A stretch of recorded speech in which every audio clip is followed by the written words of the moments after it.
예, 안녕하십니까. 예, 만나서 반갑습니다.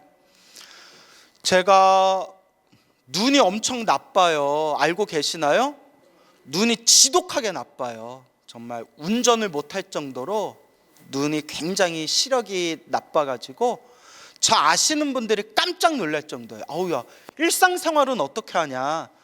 그래서 제가 실수를 엄청 많이 한 것 중에 하나가 사람을 못 알아봐요. 항상 이렇게 멀리 보다가 가까이서 보면 누군지를 모르겠어요. 그래서 실수를 많이 할 때도 있는데, 저 아시는 분들은 아유, 광우 스님 눈이 나빠서 그런가 보다 하고 이해를 해주시더라고요. 그나마 다행인 게 고도 근시예요. 근시라고 아시죠? 가까운 건 보이고 멀리 있으면 안 보여요. 그래서 그나마 가까이인 거는 보이기 때문에 책은 좀 볼 수 있어요. 이렇게 가까이서 볼 수 있는데, 눈이 나쁘니까 제가 두통기가 좀 있어요. 눈이 나빠가지고 시력이 안경으로도 교정이 안 돼가지고 뭘 이렇게 뚫어지게 보면 눈이 많이 시큰시큰 피곤하고 머리가 지끈지끈 아파요. 그래서 제가 순간 집중력은 좋은 것 같아요. 빨리 짧게 보고 빨리 외워버리는 거예요. 부럽죠? 예, 근데 오래 안 가고 저도 금방 잊어먹어요.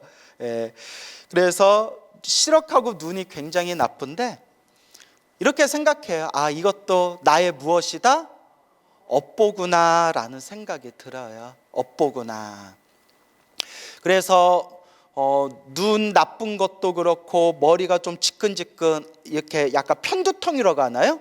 눈을 위주로 해가지고 이렇게 안면 두통이 좀 있는데, 특히 발 지압판을 열심히 제가 밟거든요. 발 지압판. 요새 맨발 걷기 유행이죠. 근데 저는 밖에서 맨발 걷기는 안 하고 방 안에서 이렇게 지압판을 많이 밟는데 효과를 엄청 크게 봤어요. 그 중에 하나가 머리에 압이 찼다 그러죠. 머리에 압력이 올라갔다. 그 압이 찬 것 같이 이렇게 답답한 머리가 이렇게 좀 내려가는 느낌이 들어요.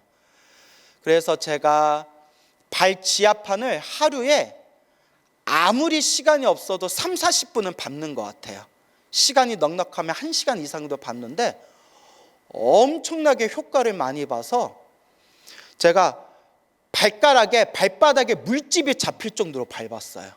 그래서 효과를 크게 봤는데, 그 중에 하나가 고혈압이 사라졌어요. 혈압이 뚝 떨어졌어요, 진짜. 예. 그렇게 이제 저도 건강 관리를 하는데, 이렇게 눈이 아프고 머리가 아플 때 이것도 누가 지은 업이구나, 내가 지은 업보구나 생각하면서 누가 닦는 수밖에 없겠어요? 내가 닦는 수밖에 없겠죠. 예전에 아주 오래전에 제가 눈이 실명 위기가 올 정도로 크게 시력이 아주 안 좋았던 적이 있었는데요. 그때 치료받느라고 고생을 엄청 했어요. 큰 주사바늘을 눈에다가 찔러가지고 주사기를 집어넣었어요. 그걸 한 3번인가 했는데 그때 막 스트레스가 엄청나요. 막 아픈 것도 아픈 거지만, 여러분, 눈에다가 주사기를 집어넣으면 눈 망막에 주사기가 들어오는 게 보여요. 네, 이걸 어떻게 말로 표현하겠어요. 그때 제가 확 늙었어요. 제가 동안이었는데 그때 하도 스트레스 받아서 그때 좀 늙었어요. 그때 제가 한 10여 년 전이었을 거예요. 10여 년 전에 그렇게 거의 한 13, 14년 됐나? 한 14년 됐나? 눈에 실명 위기까지 왔을 때, 그 직전에 꿈을 꿨는데 꿈에 하얀 소복을 입은 젊은 여자가 꿈에 나타났어요. 여자 귀신. 근데 여자 귀신이 이렇게 나를 노려보는 거예요. 그래서 나도 나를 노려보길래 누구지? 하고 나도 이렇게 쳐다봤는데 이쁘더라. 처녀 귀신인데 이뻤어요. 이뻤는데 나를 이렇게 노려보더니 눈에서 막 피눈물을 흘리는 거예요. 눈에서 주르륵 피눈물을 흘리면서 나를 딱 노려보는 꿈을 꾸면서 내가 딱 깼거든요. 근데 제가 평소에 염불하고 기도를 하고 또 산에서 수행을 하니까 제가 그렇게 꿈을 꾸면 꿈자리가 나쁜 꿈을 많이 안 꿨거든요.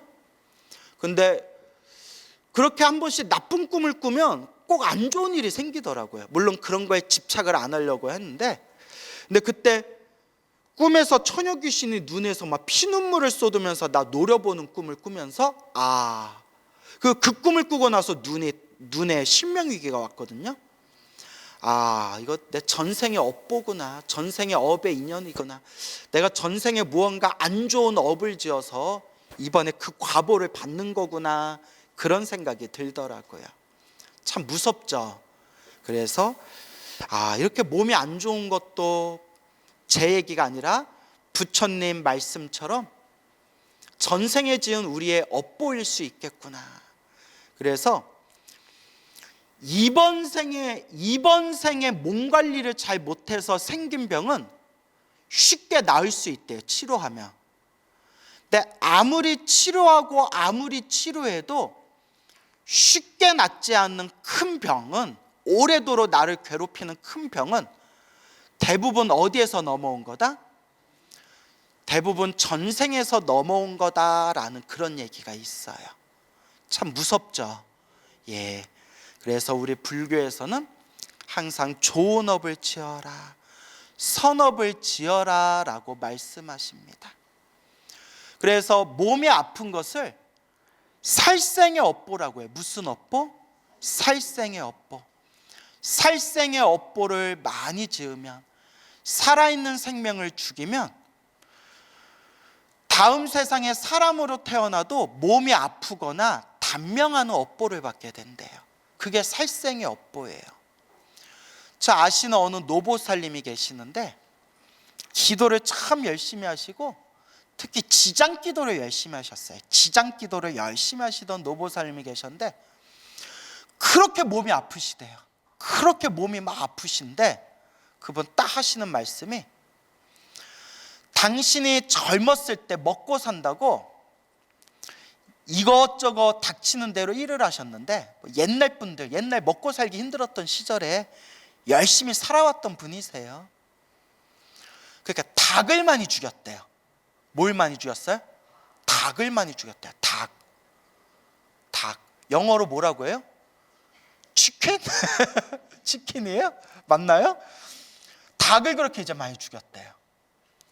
닭을 정말 많이 죽이고 손에 피를 많이 봐가지고, 스님, 저는 그래서 기도를 많이 합니다. 저는 기도를 많이 해야 됩니다. 이번 생에 조금이라도 무엇을 닦아야 됩니다. 업장을 소멸해야 됩니다. 업보를 소멸해야 됩니다. 제가 이렇게 몸이 아픈 게 젊었을 때 닭을 많이 잡아가지고 살생을 많이 해서 내가 그 업보의 빚을 갚는 거다 생각합니다 라고 말씀하시던 노보살님이 계세요. 참 마음이 착하시죠. 내 업을 내가 닦아야 된다 하고 그렇게 지장기도 많이 하시던 불자님이 계셨어요.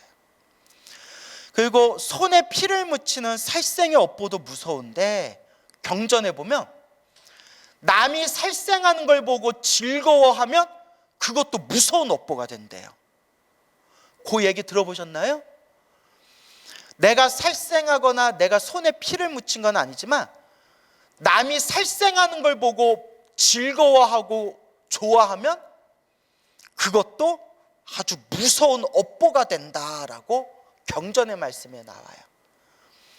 그래서 우리가 선업을 짓고 공덕을 닦으려면 연민심을 일으켜야 돼요. 무슨 심? 연민심. 남에 대해서 불쌍해하는 마음, 연민심이 있어야 돼요. 그래서 제가 깜짝 놀라는 게, 딴 나라에 전쟁이 났는데 그 전쟁터에다 미사일을 쏴가지고 수많은 사람이 죽었는데 아이고 잘 죽었다라고 막 통쾌해하는 사람들. 그러면 그것도 악업이 돼야 안 돼요? 그것도 악업이 되는 거예요. 또 우리나라에 사건 사고가 많았잖아요. 특히 어린애들, 젊은 사람들 죽은 사건이 많았잖아요. 그럴 때는 우리가 염불해주고 연민심을 가져야 돼요. 무슨 심? 연민심. 근데 누군가의 가족이 죽고 누군가의 아들, 딸이 죽었는데 내가 깜짝 놀랐어요. 그 인터넷 댓글에다가 아우 죽어도 싸다 뭐 이렇게, 죽어도 싸다는 식으로, 야 죽은 거 갖고 되게 생색내네 뭐 이러라는 식으로, 아이고 보상금 하나라도 더 얻어먹으려고 저렇게 눈물 흘리고 저렇게 연기하고 쇼하고 있네, 이런 댓글을 보며 저 쏘스라치게 놀랐어요. 우리 불자들은 그러면 돼요, 안 돼요? 안 돼요. 남의 아픔을 보면 어떤 마음을 일으켜야 된다? 연민시. 그냥 나무아미타불, 관세음보살, 지장보살, 이렇게 이제 연부를 해줘야 돼요. 그러니까 약간 반우스갯소리인데, 뉴스에서 자식들이 죽은 유가족들이 막 데모하고 울고 막 이런 게 나와요. 그러니까 우리 아버지 있으면 그거 보면서 에휴, 죽은 건 죽은 거고 산 사람이라도 살아야지 왜 저러고 있냐 이러시는 거예요. 근데 깜짝 놀라서, 아버지 그렇게 얘기하시면 어떡해요? 스님, 만약에 제가 죽으면 그런 말 하실 수 있어요? 했더니 우리 아버지 있으면, 네가 죽으면 나는 저기다 휘발유 뿌리고 확 불질러 버린다고 막 이러시더라고요. 그러니까 약간 반농담으로. 그러니까 내 새끼가 죽는다면 눈 돌아가는 거예요. 그죠? 그래서 불교에서는 누군가가 죽었을 때 무슨 심을 가져야 된다? 연민심을 가져야 된다. 무슨 얘기인지 알겠죠? 그래서 남이 죽은 걸 가지고 기뻐하거나 좋아하는 것도 엄청난 무서운 업보를 받게 된다. 그래서 우리 불자들은 항상 이 마음을 조심히 잘 써야 돼요. 맞습니까? 2600여 년 전 우리 서가모니 부처님께서 수많은 중생들에게 법을 펼치시고 부처님의 깨달음을 전하시고 진리의 말씀을 전하셨는데, 우리 부처님도 이 사바세계, 인간세계에 육체의 몸을 가지고 중생들하고 함께 살다 보니까 참 못 볼 것도 많이 보시고 별 더럽고 희한한 꼴도 많이 보시고, 우리 부처님 정도 되시니까 우리 부처님께서는 흉악한 왼수를 봐도 당신의 친아들과 같이 여기신다. 부처님께서는 마음에 아무런 번뇌나 망상이나 분별심이 없으시다라고 경전에서는 말씀하시지만, 우리 입장에서 보면 아이고 우리 부처님도 참 저런 인간들 데리고 얼마나 속이 상하셨을까. 이제 경전 공부를 하다 보면 우리 부처님도 별 희한한 일을 많이 겪으세요. 그럴 때마다 부처님도 그대들이여, 이것도 누가 지은 업의 인연이다? 내가 지은 업의 인연일 뿐이다. 모든 것이 인연 따라 일어나고 인연 따라 사라지고, 지금 이 앞에 펼쳐진 모든 것도 내가 지은 업의 인연일 뿐이다. 이제 부처님께서 늘 이 인과법, 인연법에 대해서 말씀하시죠. 인연법, 인과법. 부처님의 가장 가슴 아픈 말년의 사건 중에 하나가, 부처님께서 80살에 이 사바세계, 인간세계를 떠나셨는데, 80살 이 사바세계 떠나시기 직전에, 바로 직전에 몇 년 전에 석가족이 멸망을 하게 됩니다. 부처님이 무슨 족이세요? 석가족. 부처님이 석가족이신데, 부처님이 살아생전, 부처님 말년, 돌아가시기 몇 년 전에 부처님 눈앞에서 석가족이 완전 멸망을 해요. 고향이 완전히 그냥 불타서 수많은 친척들과 수많은 백성들이 사륙을 당해서 죽게 됩니다. 부처님의 고향, 부처님의 소중한 부처님의 고향 땅이 완전히 흔적도 없이 초토화됩니다. 그 부처님의 석가족을 멸망한 왕이 누구냐? 유리왕이에요. 누구라고요? 유리왕. 유리왕이라고 하는데, 이 부처님의 심신 깊은 불제자인 왕 중에 파사이 왕이라고 있었어요. 무슨 왕? 파사이 왕. 이 파사이 왕이 부처님을 너무 존경하다 보니까 부처님하고 조금이라도 더 인연을 맺고 싶어서 석가족 왕족, 석가족의 왕족과 결혼을 하고자 석가족의 왕녀, 석가족의 왕족 출신인 여인과 결혼을 하고 싶습니다라고 파사이 왕이 석가족에 청을 올립니다. 그런데 석가족이 되게 자존심이 셌대요. 좋게 얘기하면 자존심이 센 거고, 나쁘게 얘기하면 교만심이 강했대. 무슨 심? 교만심.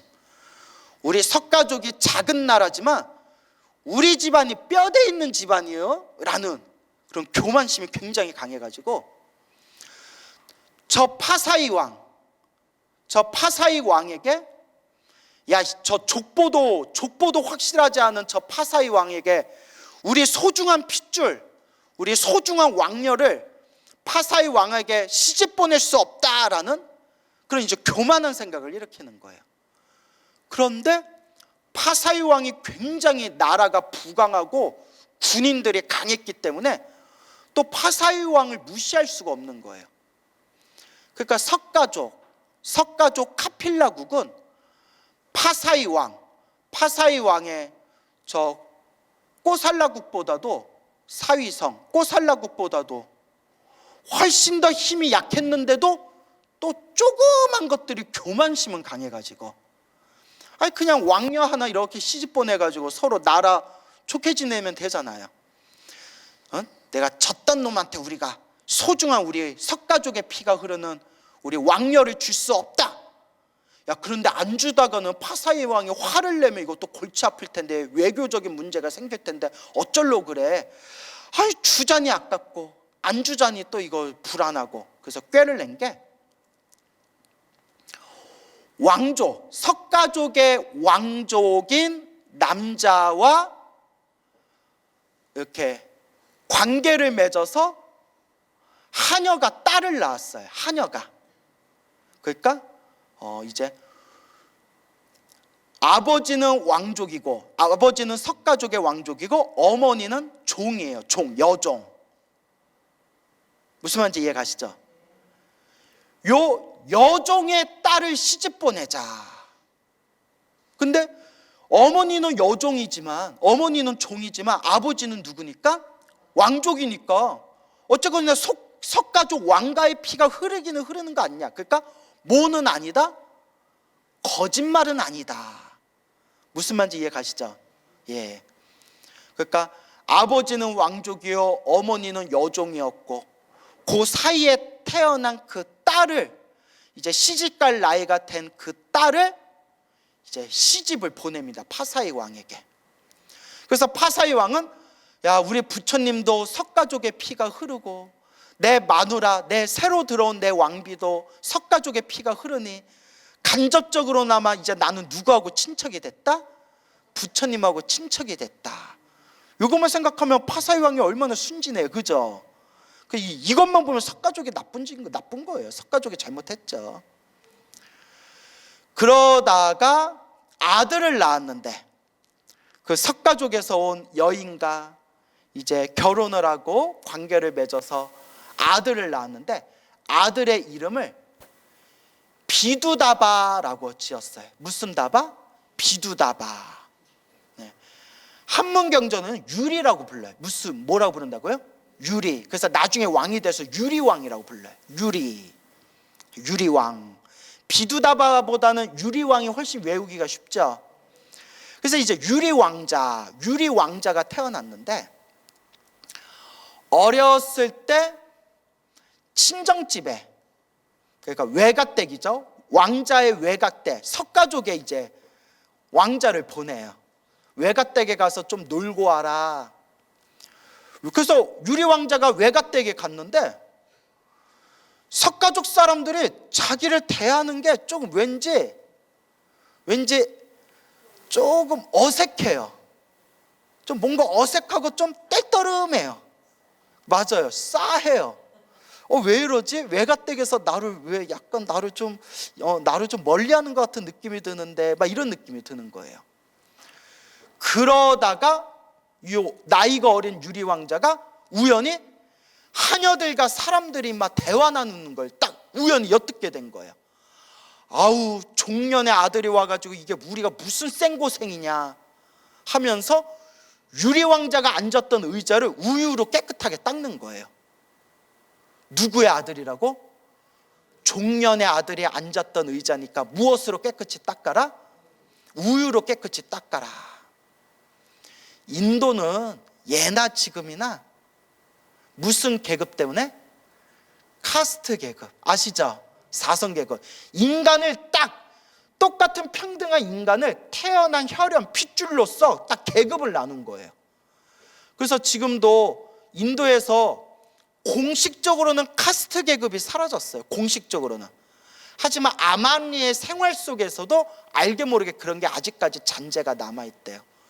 그런데 여러분, 부처님 당시에도 이 카스트 계급이 엄청나게 심했고, 석가족이 다 불자들이었는데도 무슨 계급이 끝까지 뿌리 남아 있었어요? 카스트 계급이 끝까지 뿌리 남아 있었어요. 제가 이런 걸 보고 느낀 게, 야, 부처님 당시에도 부처님의 제자들인 이 불교 신도들인 석가족조차도 이 카스트 계급의 틀에서 벗어나질 못했구나. 그래서 제가 이런 걸 공부하면서 다시 느끼는 게, 야, 중생의 번뇌망상이 이렇게 지독하구나. 중생의 업보가 이렇게 지독하구나. 부처님 당시에 부처님 살아계실 때 부처님 법문을 들었던 사람들조차도 자기 머릿속에 꼭 박혀있던 무슨 계급에서 벗어나기 힘들구나, 카스트 계급에서 벗어나기가 힘드는구나, 그런 걸 느낄 때가 있어요. 그러니까 여러분, 중생의 업보가 지독하게 무서운 거예요. 이런 걸 공부하고 나니까 마음이 좀 편안한 게, 옛날에 제가 공부가 잘 안 될 때에는 절에 오시는 신도님들 20년, 30년, 40년, 50년 절에 열심히 다녔다는 신도들이 절에 와서 막 깽판 치는 거 보면, 아이고 저렇게 절에 오래 다니셨다는데 왜 저러실까 이해가 안 됐는데 이제는 이해가 돼요. 왜 이해가 될까요? 중생은 쉽게 안 변해요. 갑자기 분위기 싸해진다. 예? 예? 여러분 왜 찔리세요? 중생은 뭐 하지 않는다? 쉽게 안 변해요. 이 업이 그렇게 무서워요. 부처님 경전에도 나오잖아요. 부처님 살아계실 때 그렇게 부처님 법문 많이 들었던 불자들도 뭐에서 벗어나기가 힘들어요? 카스트 이 계급에서, 요 잘못된 고정관념에서 벗어나기가 힘들잖아요. 그래서 항상 우리가 오래오래 닦아야 돼요. 그래서 이 유리왕이 하녀들과 시녀들과 다른 사람들이 뒤에서 자기와 자기 엄마 욕하는 걸 듣고는 엄청난 충격을 받게 돼요. 맙소사, 나는 석가족 왕족이라고 생각했는데 알고 봤더니 나의 할아버지는 왕족이었고 나의 할머니는 종이었고, 왕족이었던 할아버지와 종이었던 할머니 사이에서 우리 어머니가 태어났고, 우리 어머니는 더러운 종의 피가 흐르는 그런 신분이 비천한 존재였구나라고 충격을 받게 돼요. 충격을 받고 이를 악물어요. 빠드득 이를 악물면서, 내가 이 석가족을 가만두지 않겠다. 내가 언젠가 왕이 돼서 내가 권력을 잡게 되면 반드시 누구를 몰살시키리라? 나를 모욕한 이 석가족을 몰살시키리라. 그때 악한 그런 원망의 마음을 심게 됩니다. 그 어린 마음에. 아이고 무섭다. 그죠 여러분? 그 자기 옆에 시중을 두는 대신 중에 호고라는 대신이 있었어요. 이름이 뭐예요? 호고. 호고에게 이렇게 얘기합니다. 호고여, 내 불타는 내 원망하는 마음이 식지 않게 하루에 아침, 점심, 저녁마다 하루에 3번 나에게 항상 이와 같이 내 옆에다 이와 같이 나에게 하루에 3번 나에게 말을 해다오. 뭐라고 말을 해라고 했냐면, 왕자님, 석가족에게 당한 이 모욕을 잊지 마십시오. 이걸 하루에 3번 자기에게 말해달라고 명령을 내립니다. 그 어린 나이에. 그 원한심이 굉장히 깊다는 걸 알겠죠. 그래서 그 호고라는 대신에 매일매일 하루에 3번씩 왕자에게 마치 세뇌시키듯이 아침, 점심, 저녁, 무슨 알람벨 맞춘 것처럼, 우리 알람 때마다 알라뷰 그게 떠오르는 거 있죠. 아침, 점심, 저녁마다 뭐라고 외쳐요? 왕자님, 석가족에게 당한 이 모욕을 잊지 마십시오. 이걸 하루에 3번씩 왕자 귀에다가 외치는 거예요. 왕자가 집으로 돌아왔는데 이 사실을 알게 된 파사이 왕이 분노를 일으키면서 이 석가족이 감히 나를 능멸해? 하면서 자기 아내인 왕비를 지위를 박탈하고 아들이었던 유리 왕자도 지위를 박탈해서 천민으로 계급을 강등시킵니다. 그 시대 때 사람들 보면 지금 우리 입장에서는 이해가 안 돼요. 그죠? 그러니까 옛날 사람보다는 지금 사람들이 그래도 의식 수준이 높은 것 같아요. 그래도 여러분, 지금도 우리나라나 세상에 이상한 사람들 많지만 그래도 전체적으로 보면 옛날 사람보다는 좀 의식이 어때요? 그래도 뭐 인종차별이라든가 뭐 계급사회라든가 이런 거에 대한 관념은 훨씬 더 우리가 조금 더 유연해지고 무언가 조금 더 개방적이고 조금 더 평등한 사회가 옛날보다는 그래도 이루어져 있잖아요. 그죠? 예. 옛날에는 왕 욕하면 구족이 멸족을 했어요. 사돈까지 끌려가서 귀양 가고 목 잘렸어요. 왕 한번 욕했다고. 근데 지금은 우리 대통령도 욕하고 장관도 욕하고 나라님도 욕하고 얼마나 옛날에 비하면 얼마나 평등한 사회예요. 물론 지금도 불평등한 면은 많지만 옛날에 비하면 그 옛날 2600년 전에 파사이 왕이 왕비도 천민으로 계급으로 강등시키고 유리 왕자도 천민으로 계급을 강등시켰는데 서가모니 부처님께서 그 소식을 들으시고 파사이 왕을 찾아옵니다. 그 서가모니 부처님께서 이건 제가 우스개로 얘기한 건데 어쨌거나 같은 자기 고향 석가족 때문에 생긴 일이잖아요. 그죠? 그러니까 부처님이 좀 미안했나 봐. 같은 석가족 입장에서 이제 웃자고 한 얘기예요. 오늘 혹시 무슨 우환 있으세요? 다들 표정이 이렇게 더워서 그런가? 진지하게 듣느라고. 어떻게 점심 진지는 드셨어요? 예, 그래서 진지하신가? 예, 그래요. 그래가지고 서가모니 부처님께서 파사이 왕에게 이렇게 얘기합니다. 왕이시여, 마음을 고요히 가라앉히십시오. 그리고 왕이시여, 왕비하고 왕자는 절대 잘못이 없습니다. 왕비도 아버지는 석가족의 왕족이고 왕가의 피가 흐릅니다. 그리고 유리 왕자도 석가족 왕가의 피가 흐르고 파사이 왕의 핏줄이 이어받은 자 아닙니까?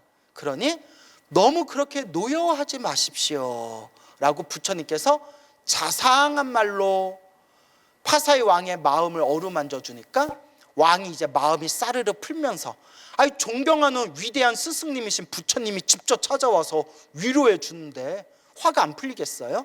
그래서 부처님, 제가 생각이 짧았습니다 하고 왕비를 다시 원래 왕비의 자리로 복권시키고 유리 왕자도 왕자로 다시 복권을 시키는데 문득 이런 생각이 들어요.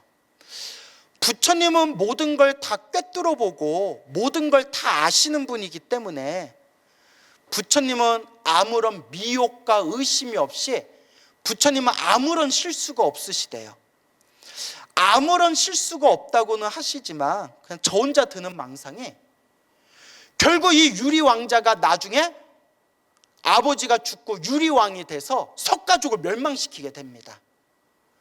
만약 그때 석가모니 부처님께서 유리 왕자가 천민으로 계급이 강등되었을 때 그럼 모른 척하고 유리 왕자가 끝내 왕자가 되지 않고 왕이 되지 않았더라면 석가족은 멸망하지 않고 살아남을 수 있었지 않았을까라는 생각도 들어요. 뭔 얘기인지 아시겠죠?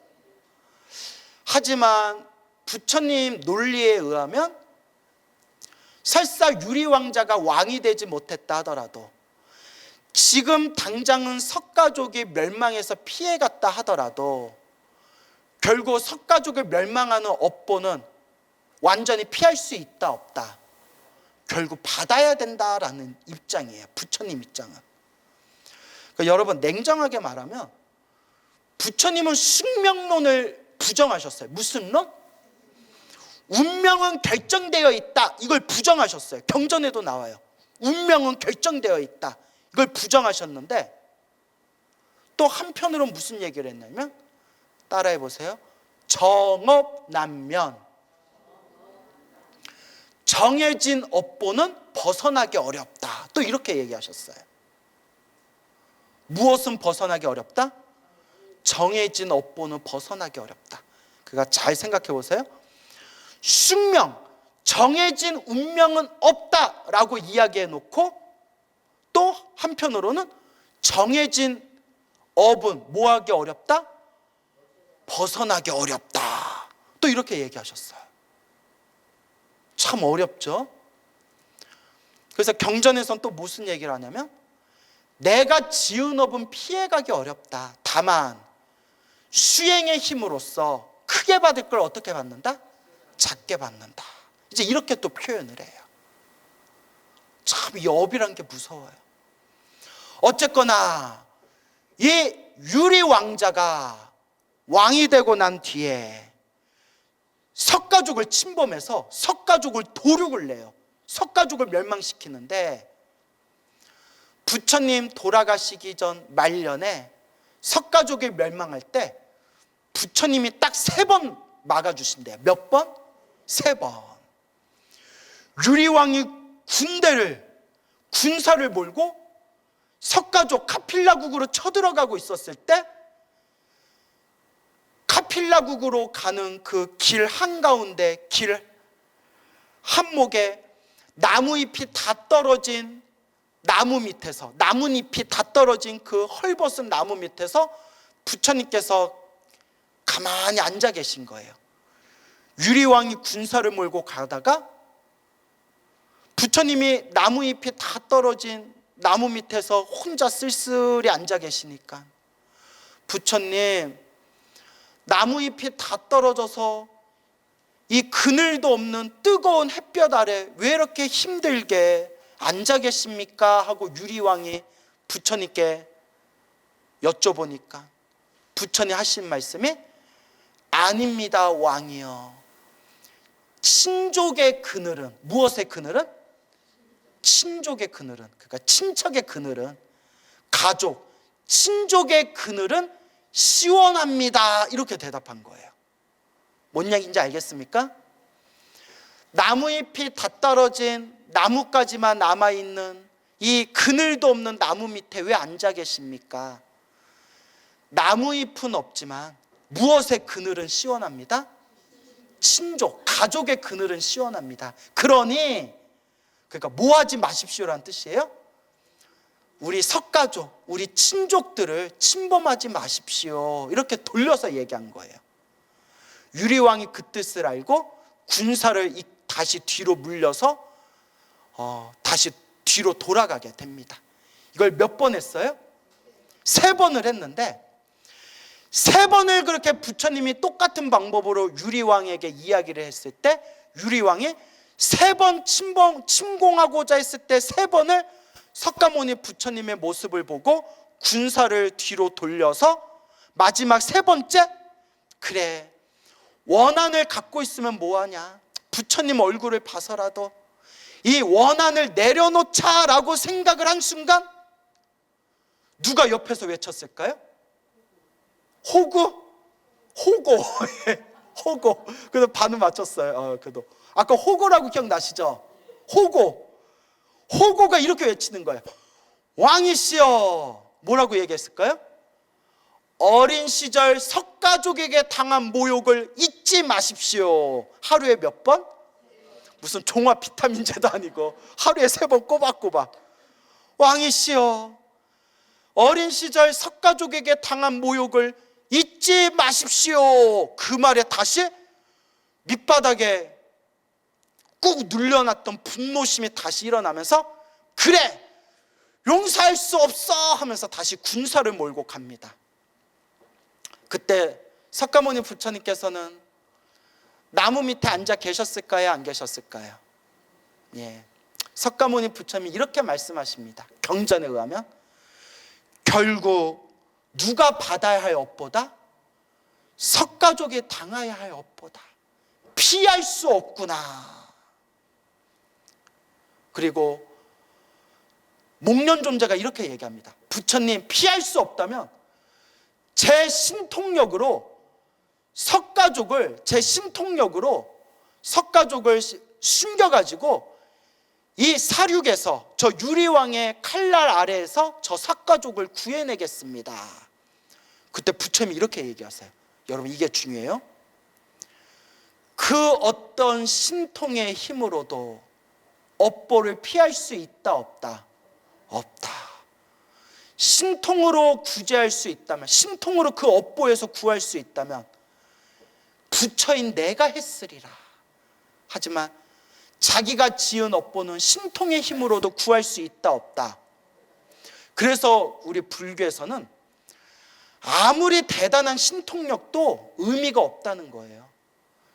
신통력보다, 하늘을 뒤집고 바다를 뒤집을 수 있는 신통력보다 더 중요한 거는 업이라는 거예요. 업, 선업. 아무리 신통력이 강해도 무엇을 피할 수 없다? 자기가 지은 업보는 피할 수가 없대요.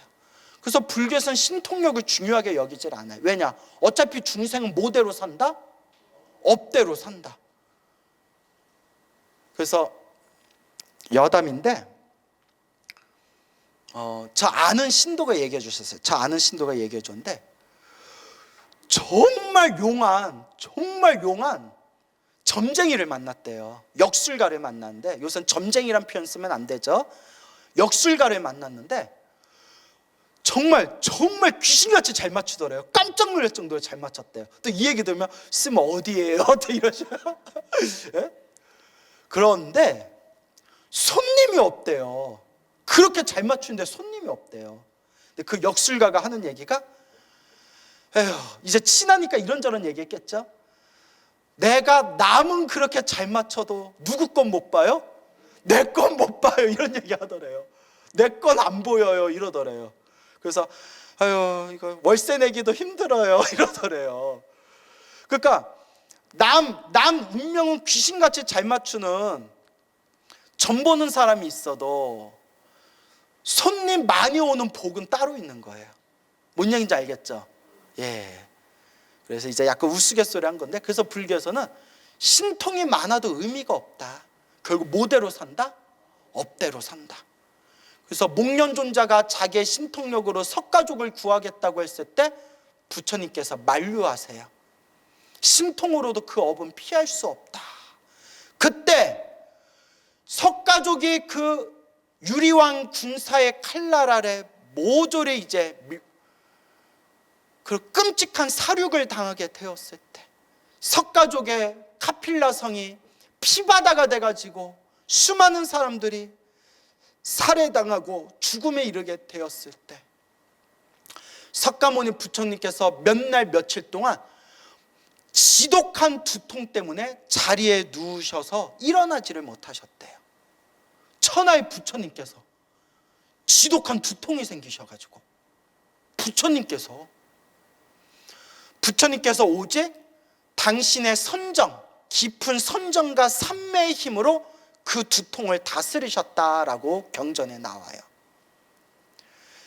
그렇게 석가족의 그 피바다와 같은 사륙의 현장이 지나가고 유리왕은 살아있는 채 지옥에 떨어지게 되었대. 결국 살아있는 채 지옥에 떨어지게 되고, 몇 날 며칠이 지난 뒤에 두통에서 벗어난 석가모니 부처님께서 수많은 불자들에게 이렇게 이야기하세요.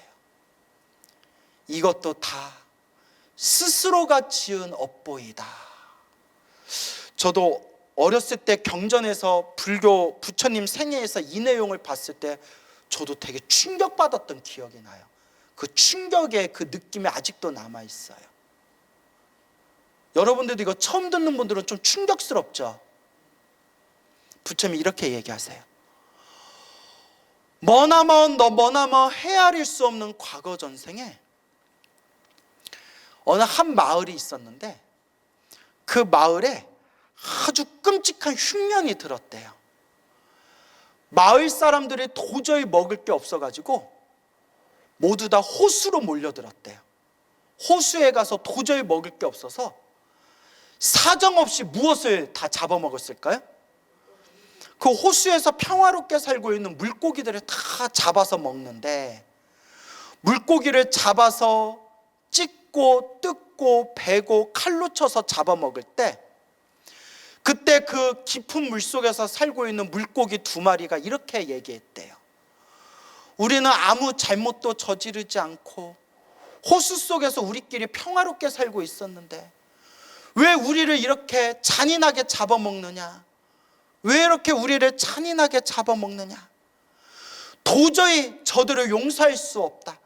반드시 복수하겠다. 반드시 복수하겠다. 원한을 가지면서 2마리의 물고기가 그렇게 원한을 갖고 죽게 됩니다. 그러면서 부처님이 하신 말씀이, 그 호수에 있는 물고기를 다 잡아먹은 그 마을의 사람들이 이번 생에 누구고? 석가족 사람들이고, 그때 우리를 잡아먹은 저 사람들을 용서하지 않겠다, 반드시 복수하겠다 이를 갈던 2마리의 물고기가, 한 마리는 유리왕이었고 한 마리가 누구였을까요? 맞아, 호고였어요. 뭔 얘기인지 알겠죠? 그리고 부처님은 왜 그렇게 머리가 아프셨던 겁니까? 여기 이제 경전에 2가지 버전이 나와요. 첫 번째 버전은 사람들이 물고기를 살생하고 있을 때 한 아이가 있었는데 그 아이가 죽어가는 물고기를 보면서 막 즐거워하고 기뻐했대요. 그때 죽어가는 물고기를 보면서 기뻐하고 즐거워했던 그 아이가 이번 생에 누구다? 바로 석가모니 부처님, 나 자신이고, 그 죽어가는 생명을 보면서 연민심을 일으키지 않고 기뻐하고 즐거워한 그 악업으로 인해서 깨질 듯한 무엇을 느낀 것이다? 두통을 느낀 것이다 라고 얘기했고, 또 다른 책의 버전에 의하면 그때 수많은 물고기가 죽어가고 있을 때 한 아이가 물고기 사이에서 뛰어놀고 있다가 어느 죽어가는 물고기를 잡고 머리를 3번 내리쳤대요. 경전에 그렇게 나와요. 몇 번 내리쳤다? 그 죽어가는 물고기를 머리를 3번 내리치면서 즐거워하고 기뻐한 그 악업으로 부처님의 머리가 깨질 듯이 아팠던 것이다. 그러니 불자들이여, 절대 나쁜 업의 인연을 지어서는 안 되느니라 라는 정말 믿기 힘든, 정말 소름 끼치는, 정말 이 무서운 인과 업보 이야기가 경전에 또렷하게 나옵니다.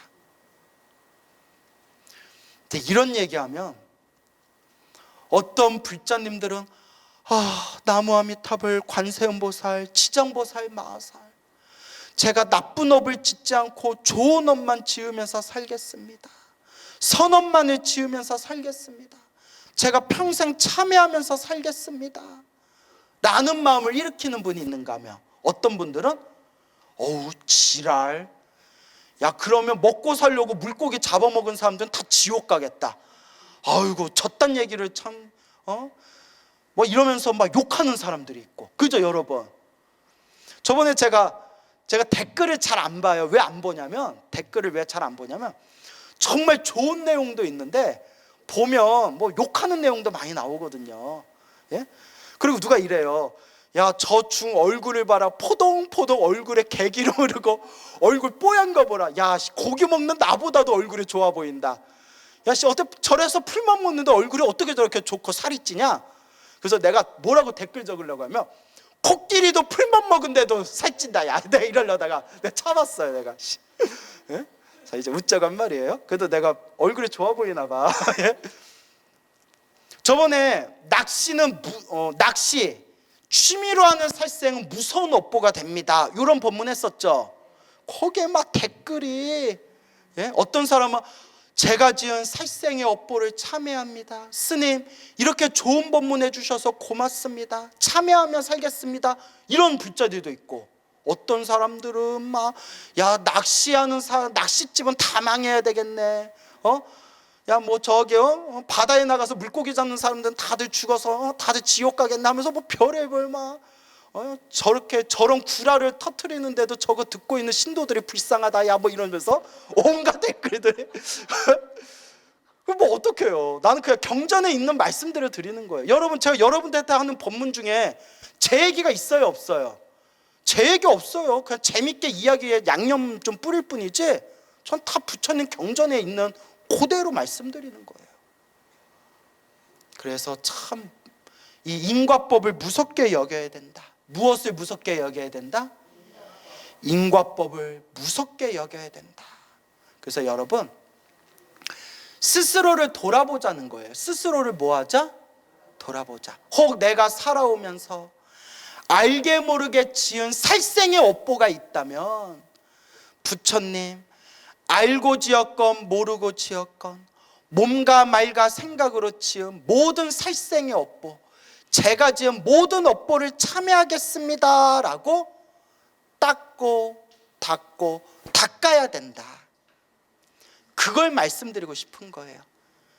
여러분들은 성근이 있고 지혜로워서 무슨 말인지 아시겠죠? 그래서 여러분, 무슨 법을 무섭게 여겨라? 인과법을 무섭게 여겨라 라는 말씀이 되겠습니다.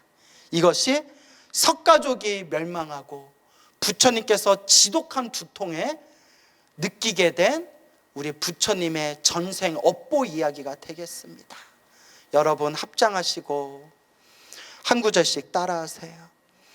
거룩하신 부처님, 시작 없는 옛적부터 우리 중생들이 알고 지었건 모르고 지었건 몸과 말과 생각으로 지은 업보가 그 얼마나 많겠습니까? 알고 지었건 모르고 지었건 그 모든 업보를 지극한 마음으로 참회하오니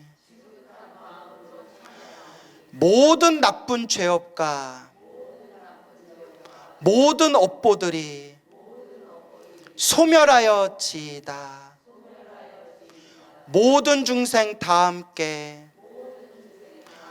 고통에서 벗어나 지이다. 모든 중생 다 함께 행복하여 지이다.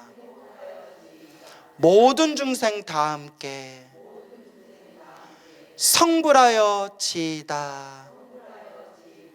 인과 업보를 무섭게 여기겠습니다. 우리 중생들에게 가피와 은혜를 주소서. 나무아미타불 관세음보살. 자, 여러분, 우리 부처님과 부처님 제자분들의 이 인과업보 이야기를 통해서 꼭 명심하셔야 될 게 있어요. 불교의 가장 기초가 인과법이에요. 무슨 법? 씨를 뿌리면 뭐가 난다? 싹이 난다. 열매가 난다. 그래서 팥을 심으면 팥이 나고, 콩을 심으면 콩이 나고, 나쁜 업을 심으면 불행이 오고, 착한 업을 심으면 행복이 온다. 인과법. 그리고 이런 인과법을 다른 말로 인연법이라고 불러요. 무슨 법? 모든 게 인연 따라 일어나고 인연 따라 사라진다. 그 인연은 결국 누가 짓는 걸까요? 지금 나라는 존재가 만들고 있는 몸과 말과 생각으로 지은 에너지들이에요. 그게 바로 인연들이 펼쳐지는 거예요. 그리고 이 인과, 업보, 인연이라는 것의 밑바탕이 바로 윤회예요. 뭐라고요? 내가 지은 업의 인연대로 태어나고 죽고 태어나고 죽고 내가 지은 업대로 살아가게 된다. 저번에도 제가 강한 어조로 얘기했지만 예전에는 그냥 불자라고 하면 기본적으로 그냥 윤회라는 걸 믿는 거예요. 그죠? 윤회를 믿고 업보를 믿고 불자라는 것 자체가 윤회론자들이에요. 윤회론. 왜냐? 부처님께서 출가하신 이유 자체가 부처님 생애 경전에 나오잖아요. 이 태어나고 죽는 생사윤회에서 벗어나기 위해서 저는 출가합니다. 경전에 나오잖아요. 그 우리의 스승이신 부처님이 출가하신 것 자체가 윤회에서 벗어나기 위함이고, 그 당신이 깨달음을 얻은 뒤에 수많은 사람들에게 윤회에서 벗어나는 깨달음의 법을 가르치셨으니 윤회에서 벗어난 존재들을 아라한이라고 불러요. 아라한. 그래서 여러분, 옛날 옛죠. 인도에 최고의 불교 대학인 날란다 대학이라고 있어요. 들어보셨죠? 날란다 대학은 불교 신자만 있지 않았대요. 날란다 대학이 불교 대학교라고는 했지만 수많은 학파, 수많은 종파, 수많은 철학자, 수많은 학자들이 가지각색이 수만 명이 모여서 공부하던 곳이래요. 그래서 하루에도 몇 번씩 토론하고 논쟁이 펼쳐졌는데, 그 1000년 전, 1500년 전, 2000년 전에도 인도 나란대 대학교에서도 인도의 다른 학파에서도 내가 눈으로 본 거는 인정하지 않는다라는 사람들이 있었대요. 지금의 유물론자라고 부르죠. 내가 눈으로 본 건 인정하지 않는다. 그래서 그 당시에도 1000년 전에 1500년 전에도 나는 전생을 눈으로 본 적도 없고 다음 생을 눈으로 볼 수도 없다. 그러므로 나는 윤회를 인정하지 않겠다. 오직 이번 생만 있을 뿐이다. 모든 것은 물질로 이루어져 있고 사람이 죽으면 이루어진 물질이 해체되고 흩어질 뿐이고, 그러므로 다음 생은 없다. 모든 건 물질로 이루어져 있고 그 물질이 해체되면 죽음이고, 죽으면 그 모든 게 끝이다. 어디서 많이 들어본 것 같지 않아요? 요새 소위 유물론, 물질주의에 빠진 사람들이 이런 얘기 하잖아요. 그래서 이거는 기록에 나와 있는 거예요. 옛날 그 인도 나란다 대학교에서 벌어진 토론에 대한 그런 내용들, 그런 자료들을 보면 윤회를 주장하는 불교학자와 윤회를 믿지 않는 다른 학파, 그래서 우리 불교에서 외도라고 해요. 뭐라고 해요? 외도들이 윤회가 있냐 없냐, 죽은 뒤에 생이 이어지냐 안 이어지냐, 이걸 가지고 막 목숨을 걸고 토론하고 논쟁을 벌였어요. 그러면 불교 대표로 온 사람들은 당연히 무엇을 주장했을까요? 윤회를 주장하고, 불교의 외도, 나는 내 눈으로 본 거는 인정하지 않습니다. 전생을 내 눈으로 보지 않았고 다음 생을 내 눈으로 보지 못했고, 모든 존재는 물질로 이루어져 있기 때문에 물질이 흩어지면 죽음이고 죽은 뒤에는 모든 게 다 끝나는 겁니다 라고 주장하는 그런 외도들, 학파들하고 막 논쟁하고 토론하고 해요. 그래서 불교도들은 윤회를 주장했다라고 나와요. 그런데 언젠가부터 이 시대에 머리 깎고 승복 입을 입거나 불자라는 사람들이 윤회가 없다, 윤회를 믿지 않는다. 또 어떤 승복 입은 분은 본 적도 없고 볼 수도 없는데 왜 윤회를 믿느냐. 마치 어디서 말한 것 같아요? 옛날에 나란다 대학교에서 불교학자와 논쟁을 하던 외도들이 했던 말하고 똑같은 말을 스님들이 승복 입고 그런 얘기를 하고 있는 시대가 온 거예요. 내 책에서 그 내용 보고 깜짝 놀랐어요. 요새 유튜브에 나오는 누구 아무개라는 분들이 그런 얘기를 해요. 전생을 보지 못했고 다음 생을 볼 수 없고 오직 이번 생만 있는데 왜 윤회를 얘기하느냐. 심지어 윤회는 없다. 그냥 마음 한번 일어나고 마음 한번 사라지면 그냥 그게 윤회다. 이게 천년 전에 날란다 대학교에서 불교학자와 논쟁하던 외도들에서 말하던 방법이에요. 그걸 불교 신자라는 사람들이, 부처님 제자라는 사람들이, 외도들이 하던 말을 지금 하고 있다니까요. 그래서 저도 참 잘 모르겠어요, 여러분. 제가 불자분들에게 얘기하지만, 여러분, 사람 말을 믿지 마세요. 제 말도 믿지 말고 저 사람들 말도 믿지 마세요. 여러분이 불교 신자가 아니라면 상관이 없지만, 여러분들이 이제 불교 신자가 됐다면, 부처님 가르침에 귀의했다면 오로지 뭐만 믿으세요? 경전, 부처님 말씀을 믿으세요. 제 말이 틀렸어요, 안 틀렸어요? 상식이잖아요. 근데 저는 그냥 부처님 말씀, 경전에 나온 대로 그대로 얘기하는데도 욕하는 사람들이 있어요. 그래서 정말 말법 시대인가 보구나. 그냥 나는 내 얘기를 했다면 욕먹어도 싼데, 내 얘기가 아니라 경전의 말씀을 전한 것뿐인데도 그걸 비난하고 비판하는 사람들이 있어요. 그래서 부처님 법을 전해도 욕먹는 시대가 왔구나. 경전에 윤회가 있다고 해서 사람들한테 윤회에 대해서 이야기하고, 업보에 대해서 이야기하고, 인과법에 대해서 이야기하는데도 요거 갖고 트집 잡고 욕하는 사람들이 있구나. 근데 그런 말 신경 쓸 필요 있어요, 없어요? 없어요. 2600여 년 전 부처님도 욕 많이 드셨어요. 제가 부처님하고 비교해보면 발 뒤꿈치에 묻은 먼지 털보다도 못해요. 원래 제 컨셉이 겸손이에요, 여러분. 그렇게 위대하신 부처님도 2600년 전에 얼마나 사람들에게 비판받고 비난받았는데요.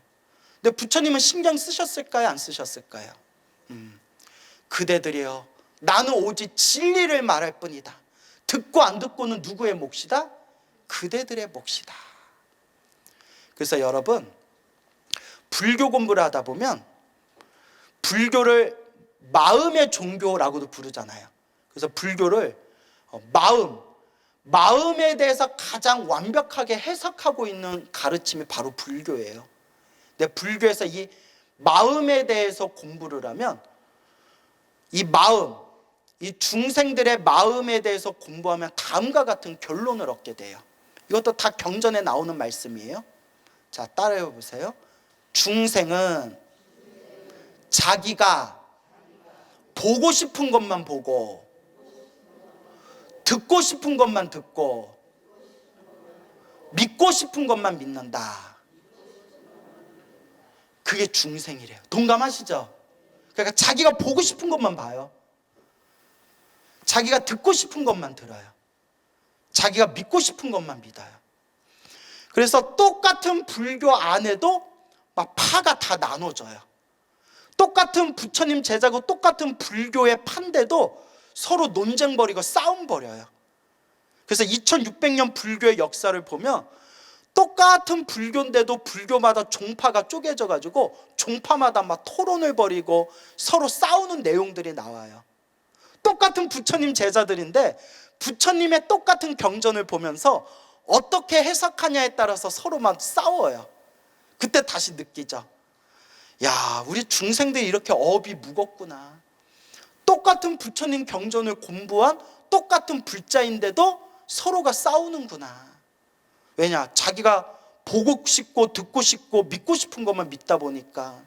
지금 우리 불교 안에서도 미얀마, 스리랑카, 태국, 남방불교가 따로 있고, 또 인도 불교에서 티베트로 넘어진 티베트 불교 계통이 있고, 인도 불교에서 중국 불교로 넘어와서 한국 불교로 넘어온 중국 불교, 북방 불교 계통이 있고, 그 안에서도 서로 여러 가지 종파, 학파가 나눠져 있고, 그래서 스님들끼리도 대화하면 서로 견해가 달라요. 여러분들 느끼시죠? 스님들 법문 많이 듣다 보면 스님들도 내용, 말들이 다 다르죠. 예. 저는 여러분들한테 기도해라, 염불해라, 복을 지어라, 간절하게 기도해라, 늘 이렇게 얘기 드리죠. 근데 또 어떤 유명한 스님은 기도하지 말아라, 기도해도 효과 없다, 다 마음이다. 기도 백날 해봐라. 무슨 효과가 있냐. 이렇게 얘기하는 유명한 스님이 또 계시더라고요. 들어본 적 있어요? 예. 그 똑같은 승복 입은 스님인데 똑같이 부처님 가르침을 공부했는데, 누구는 광우스님은 기도 열심히 해라. 이 말법 시대는 염불이 최고다. 부처님 믿고 오직 염불해라. 이렇게 얘기하는데, 또 어떤 스님은 기도하지 마라. 기도해봤자 효과 없다. 다 마음이 만든 거다. 또 이렇게 얘기하시고, 그 어느 스님도가 아우 더럽게 헷갈리네 막 이렇게 헷갈려 죽겠다고. 그래서 중생은 이미 부처님이 얘기하셨어요. 보고 싶은 것만 보고, 듣고 싶은 것만 듣고, 믿고 싶은 것만 믿는다. 그래서 모든 것을 있는 그대로 보고, 있는 그대로 듣고, 있는 그대로 모든 걸 꿰뚫어 보신 분은 누구밖에 없으시다? 부처님밖에 없으시다 라는 얘기를 하셨죠. 그래서 우리는 항상 경전의 말씀을 의지해야 된다 라고 말씀드리고 싶어요. 물론 경전 공부를 하다 보면 우리 현대인들의 입장에서 이해가 안 되는 내용이 나와요. 분명히 나와요. 저도 공부하다 보면 이런 내용은 현대인들한테 안 먹히는 내용이다. 요새 2600년 전의 말씀과 지금 과학이 발달하고 천문학이 발달하고 생물학이 발달하고 수많은 엄청난 인류의 정보가 축적되어진 지금 시대에서는 도저히 납득되어질 수 없는 얘기들이 부처님 경전에 있어요. 자, 그럴 때 우리는 어떻게 해야 되냐? 일단 믿을 수 있는 건 믿고, 믿어지지 않는 거는 잠깐 밀어놔도 돼요. 무슨 말인지 알겠죠? 예, 믿을 수 있는 것만 믿고 믿어지지 않는 건 잠깐 밀어내면 돼요. 예를 들어 저도 부처님 경전을 공부하다 보면 믿기지 않는 내용이 나와요. 이런 걸 믿어야 되나? 그래, 나는 믿는다 치더라도 내가 이걸 신도들한테 설명하면 신도들이 이걸 과연 믿을까? 현대인들이 이런 걸 믿을 수 있을까? 뭐 이런 내용들이 있잖아요. 그런 건 안 믿어도 돼요. 불교의 매력에 강요를 안 해요. 뭘 안 해요? 강요를 안 해요. 그런데 저는 기도 힘은 100% 믿어요. 안 믿을 수가 없어요. 왜냐? 제가 기도의 힘을 체험했고, 저만 체험했으면 제가 착각일 수도 있는데, 제 주변에 있는 스님들과 제 주변에 있는 수많은 불자님들이 간절하게 기도해서 정말 책에서나 나올 법한 신비한 그런 부처님의 은혜와 가피를 체험하신 분들이 너무 많아요. 이 중에 앉아 계신 분들 중에서는 그걸 체험하신 분도 계실 거예요. 그죠? 그리고 제가 소나무에서, 소나무라는 프로그램 알죠? 헬로부다에서, 이거 소나무 얘기도 되나? 제가 부처님 기도가피 이야기를 해드렸을 때 엄청나게 신비한, 사람들이 깜짝 놀라는 신비한 기도가피 이야기를 여러 번 한 적이 있었는데, 그 중에 사람들이 듣고 와, 스님이 하셨던 이번에 기도가피 너무 신비해요. 그 진짜예요? 스님 말을 의심하면 안 되는데 그게 진짜예요? 했던 그 가피의 이야기의 주인공이 여기에 지금 앉아서 강의 듣고 있어요. 그분 어머니가 체험하신 이야기, 제가 가장 좋아하는 베스트 이야기 중에 하나거든요. 예? 그분 제가 가장 좋아하는 베스트 이야기 중에 한 분이, 주인공이 지금 여기 앉아서 강의 듣고 계세요. 근데 그분이 부끄러워하실까 봐 얘기 안 하는 거예요. 예? 나중에 그분하고 합의를 보고, 그분 어머님이 화장실에서 나오셨는데 허공에서 관세음보살님 보시고, 그 얘기 기억나세요? 예, 관세음보살님이 안아주시는 환상을 느끼고, 꿈이 아니라 관세음보살님이 정말 허공에 나타나셨대요. 당신을 안아주셨대요.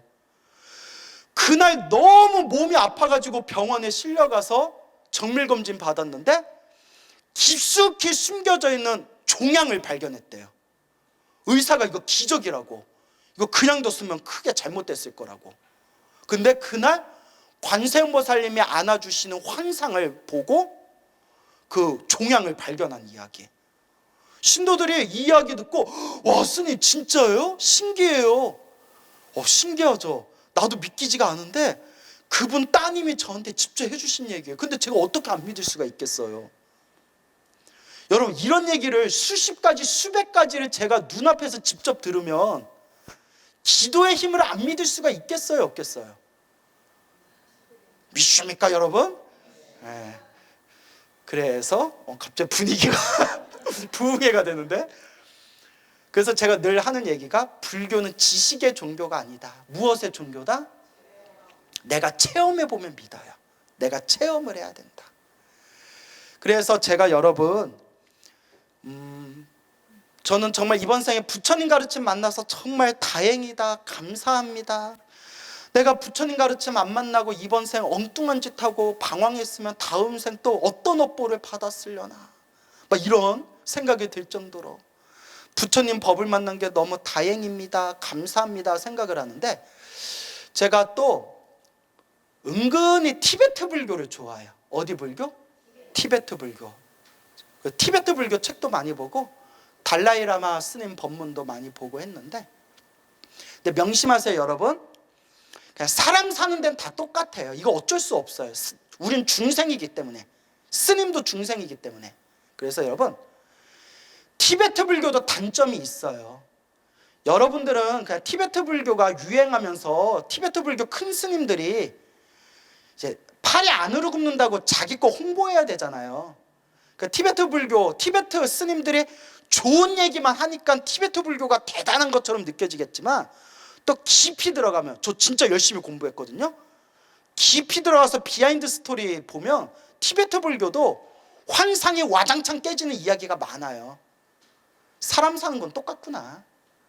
하지만 그럼에도 불구하고 티베트 불교가 굉장히 심오한 데가 있어요. 괜히 유럽, 미국에서 가장 유행하는 불교가 티베트 불교인 이유가 괜히 있는 게 아니에요. 왜냐하면 아까 나란다 대학교라고 했죠. 인도 최고의 불교 대학교를 나란다 대학교라고 하고요. 그 나란다 대학교의 가르침을 정통으로 이은 불교가 어느 불교다? 티베트 불교예요. 티베트 불교. 인도 불교, 인도 최고의 불교 대학 나란다 대학의 정통을 적통으로 이었기 때문에 굉장히 체계적이고 섬세하고 논리적이고 아주 심오하고 깊이가 있어요. 그래서 제가 티베트 불교를 좋아해요. 좋아하지만 그렇다고 이제 맹신하는 건 아니에요. 뭐든지 다 장단점이 있다. 다만 제가 한국 불교에서 얻을 수 없었던 막 답답함, 막 이해되지 않은 내용들을 티베트 불교 공부하면서 굉장히 많이 이해가 됐고요. 특히 제가 금강경 공부하면서 이해되지 않았던 내용에 티베트 큰 스님들 법문 듣고 상당히 가슴이 시원할 정도로 뚫린 게 많았거든요. 그래서 저는 항상 부처님 가르침은 다 소중하다라고 보는 입장이에요. 아시겠죠? 근데 티베트 불교에서 가장 중요하게 여기는 게 바로 윤회예요. 뭐라고요? 윤회. 윤회를 빼버리면 티베트 불교가 성립이 안 돼요. 왜냐? 티베트 불교 자체가 성불하기 위해서 수없는 억겁의 윤회 동안 또 태어나고 또 태어나고 또 태어나고 또 수행하고 또 수행하고 또 수행하고 수행하고 또 태어나고 수행하고 또 태어나서 육바라밀을 완성해서 완전한 부처 성불에 이르게 된다라는 논리이기 때문에 윤회를 빼버리면 티베트 불교가 성립이 안 돼요. 그 티베트 불교는 왜 윤회가 있냐라고 했을 때 이런 말도 하고 저런 말도 하고 요런 말도 하고 저런 말도 하지만 결론은 하나. 그 사람들은 윤회를 부정할 수 없는 게 자기들이 모시던 스승님이 죽어서 다시 사람 몸으로 태어나서 다시 출가해서 오시는 거예요. 그걸 눈으로 보니까 의심할 수가 없는 거예요. 그래서 전생에 그런 전생에 자기가 보던 책, 전생에 자기가 쓰던 물건, 전생에 자기를 시봉하던 시자를 몇 가지 시험을 딱 만든 뒤에 그걸 다 맞춰야만 전생의 환생자로서 인정을 받는 거예요. 그러니까 눈앞에서 그걸 보니까 윤회를 의심할 수가 없는 거예요. 그래서 누가 달라이라마 스님에게 이렇게 얘기해요. 달라이라마 존자님께서도 이번 생 중생을 제도하기 위해서 또 수행의 끝을 완성하기 위해서 또 태어나고 또 태어나서 보살행을 하는 분이잖아요. 서양인들은 직설로 말하잖아요. 우리는 한국인들은 큰 스님에게 이런 얘기하면 실례니까 이런 얘기하면 안 되겠다, 이런 거 있잖아요. 서양인들은 그런 거 없어요. 지들이 묻고 싶은 거 막 질문해요. 그러면서 달라이라마 스님한테 뭐라고 하냐면, 달라이라마 존자님께서도 전생이 기억나십니까? 또 이렇게 질문하는 거예요. 그 뭐라고 대답했을지 궁금해요, 안 궁금해요? 궁금하시죠? 다음 주에 웃자간 말이고요. 너무 솔직하세요. 제가 달라이라마 큰 스님 법문도 책도 좀 여러 권 읽곤 했는데 항상 되게 솔직하세요. 그러니까 뭐라고 하시냐, 어렸을 때는 기억이 좀 났는데 요새 커서는 어른이 돼서는 기억이 잘 안 납니다, 이렇게 얘기하세요. 예? 어렸을 때는 기억이 좀 났는데 점점 나이가 들면서 기억이 잘 안 납니다. 그러니까 또 어떤 분은 또 이제 달라이라마 존자님을 존경하는 분은, 에이, 달라이라마 큰 스님이 다 기억나시는데 겸손하려고 그런 말씀 하신 거다, 뭐 그렇게 얘기를 하시는 분도 있는데, 하여튼 제가 본 책에는 그렇게 나와요. 어렸을 땐 기억이 좀 났는데 점점 나이가 들면서 기억이 잘 안 납니다. 예. 그래서 우리가 윤회 속에서 수많은 업을 지어 나갈 때 부처님의 가르침을 공부해 보면 이런 내용이 나와요. 부처님이 절대적으로 부처님께서 인정하지 않으시고 부정하셨던 것 중에 하나가 숙명론을 부정하세요. 무슨 론?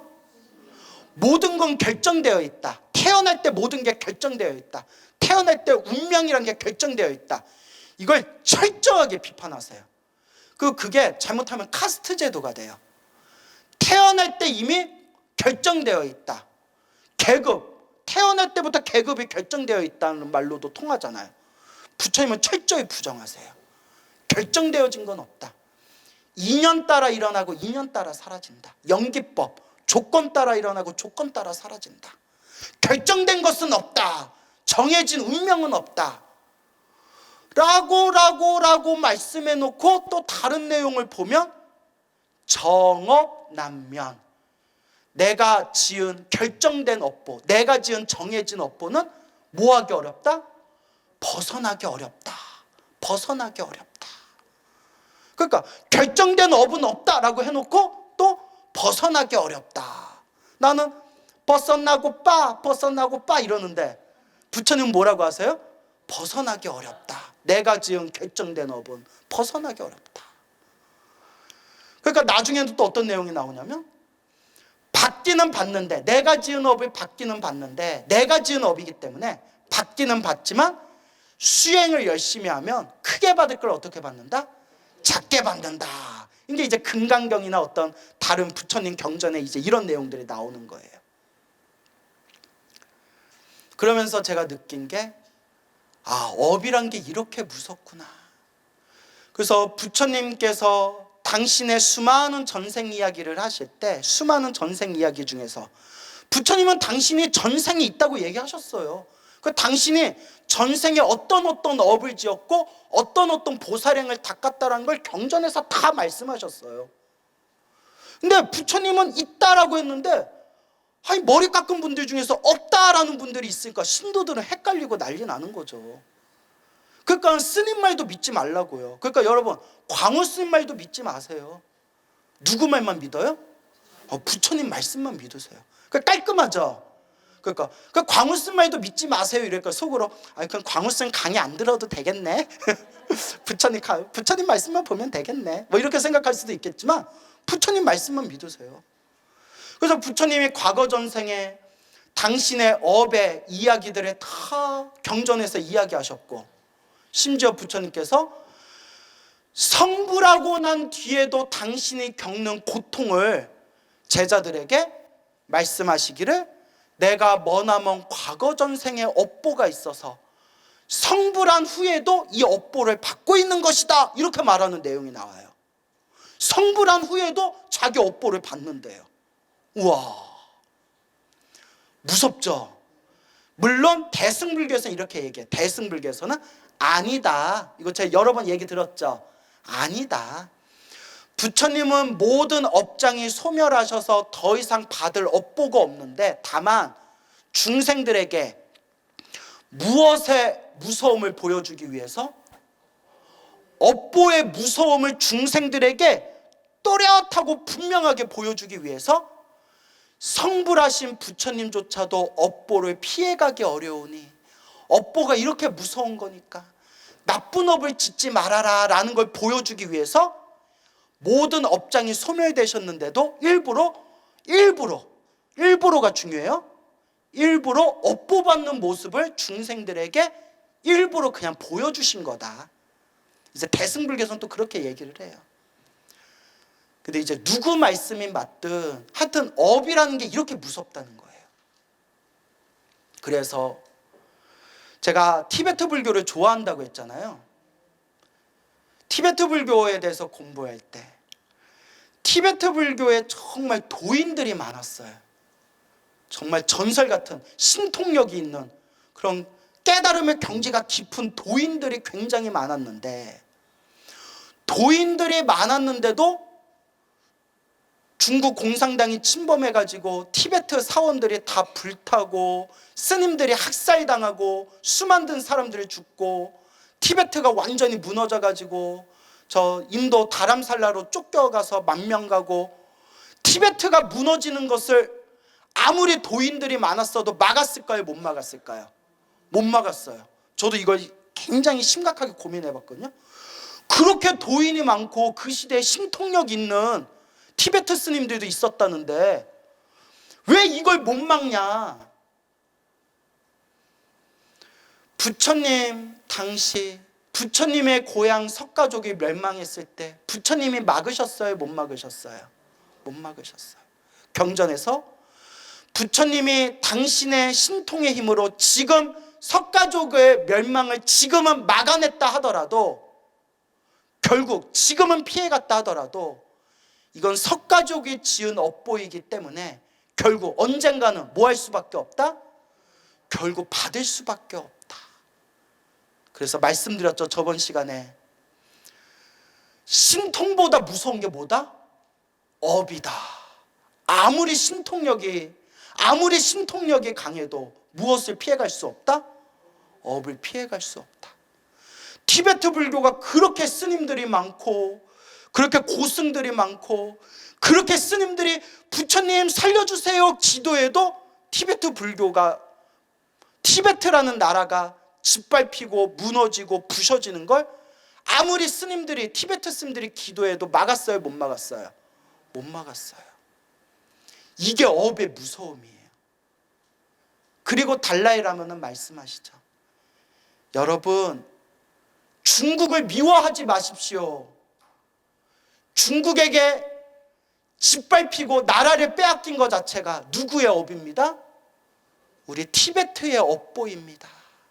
그러니 중국을 미워하고 중국을 증오하면 그 업이, 그 악연이 영원히 끊어지지 않을 겁니다. 그러니 자비로서 중국을 미워하지 마십시오. 중국에 행복하기를 기도하십시오. 야, 이게 남의 나라니까 그런 말이 나오지, 내 나라였으면, 나 같으면 야 이씨 어차피 이 한 몸 불질러야 막 이렇게 독립운동 한 거야 막 이렇게. 참 이게 어려운 문제예요. 그렇죠. 그래서 누가 그래요. 스님 불교 공부 너무 깊이 하면 호구가 될 것 같아요. 다 누구 업이다? 내 업이다. 이게 호구지 뭐가 호구겠습니까? 저는 그 마음도 이해 가요. 저도 아직 망상이 남아있는지 정말 저도 불교 공부하다 보면 야, 세상 사람들이 다 불교만 믿으면 좋겠지만 이 험악한 시대에 불교의 정신대로 살아가면 딱 잡아먹히게 딱 좋겠구나. 하지만 이게 다 누구 말씀이다? 부처님 말씀이다. 당장은 손해보는 것 같아도 부처님 깨달음의 눈으로 보면 당장은 내가 손해보는 것 같아도 스스로 인내하고 참고 견디고 자비심을 펼치는 것은 결국 누구의 공덕으로 돌아온다? 나의 공덕으로 돌아온대요. 그걸 증명하는 게 부처님이세요. 부처님께서 수없는 억겁의 세월 동안 세상에 이런 호구가 없어요.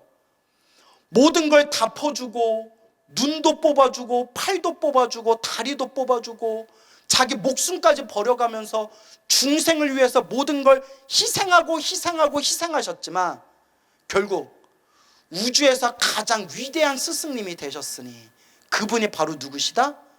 부처님. 부처님이 자기 몸으로 증명하신 거예요. 남을 위해서 내 모든 걸 바치니 우주에서 가장 큰 것을 누가 얻었다? 바로 내가 얻었다. 그게 바로 부처님이세요. 그래서 여러분, 우리는 아직 업이 두껍고 번뇌망상이 많기 때문에 부처님하고 똑같이 행동할 수는 없어요. 그렇죠, 여러분? 단 부처님도 원래는 우리하고 똑같은 중생이었고 우리와 똑같은 중생이었지만 꾸준히 수행하셨기 때문에 결국에는 저 위대한 부처님이 되셨대요. 그래서 제가 늘 부처님들께 드리는 말씀이 내 형편껏 닦자. 어떻게? 형편껏. 무리하지 말고 괜히 나도 부처님 닮아야지 하고 눈 뽑아서 남 주지 말고, 예? 팔 뽑고 다리 뽑아서 남 주지 말고 일단 무슨 것? 형편껏. 내가 할 수 있는 만큼만 형편껏 모든 중생 다 함께 성불하여 지이다.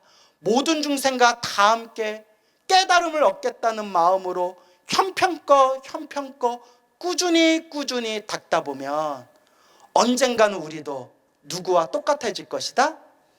부처님과 똑같은 깨달은 존재가 될 것이다 라는 것을 마음에 꼭 명심하시고 부처님 말씀을 근본으로 삼아 꾸준히 수행하시기 바랍니다. 여러분 성불하십시오.